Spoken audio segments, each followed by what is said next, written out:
സംസ്ഥാന കലോത്സവ വേദിയിൽ വിസ്മയമായി അറബനമുട്ട് മത്സരം. കാണികളെ ആവേശം കൊള്ളിച്ചായിരുന്നു വിദ്യാർത്ഥികളുടെ പ്രകടനം.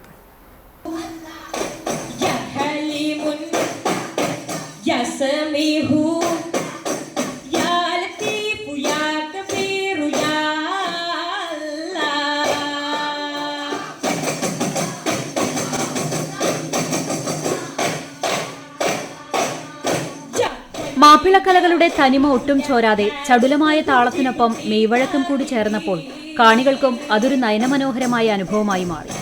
വേദിയെ ഉണർത്തിയ താളത്തിലും അറബിക് ബൈത്തുകളുടെ ഈണത്തിനുമൊപ്പം കൈകളിൽ അറബന കറക്കിയും വായുവിൽ ഉയർത്തിയെറിഞ്ഞും മത്സരാർത്ഥികൾ വേദിയിൽ നിറഞ്ഞാടി.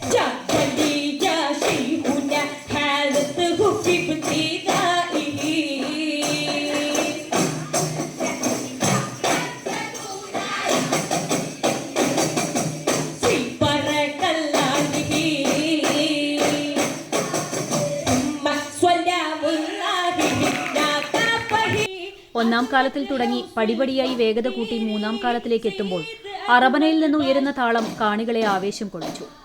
ഓരോ സംഘവും വ്യത്യസ്തമായ ചുവടുകളായിരുന്നു അവതരിപ്പിച്ചത്. മാസങ്ങൾ നീണ്ട കഠിന പരിശീലനത്തിന് ശേഷമാണ് ഓരോ ടീമും സംസ്ഥാനതല മത്സരത്തിലേക്ക് എത്തിയത്. കാണികളെ കൊണ്ട് തിങ്ങി നിറഞ്ഞ വേദിയിലായിരുന്നു ഹൈസ്കൂൾ ഹയർ സെക്കൻഡറി വിഭാഗം അറബനമുട്ട് മത്സരം. കോലോത്തുംപാടത്തെ വേദി 6-ൽ ഉച്ചയ്ക്ക് 12 മണിക്കാണ് മത്സരം ആരംഭിച്ചത്. ഇതിന് ഏറെ മുമ്പ് തന്നെ കാഴ്ചക്കാരെ കൊണ്ട് സദസ്സ് തിങ്ങി നിറഞ്ഞിരുന്നു. അപ്പീലിലൂടെ അടക്കം ആകെ 19 ടീമുകളാണ് അറബനമുട്ട് മത്സരത്തിൽ പങ്കെടുത്തത്.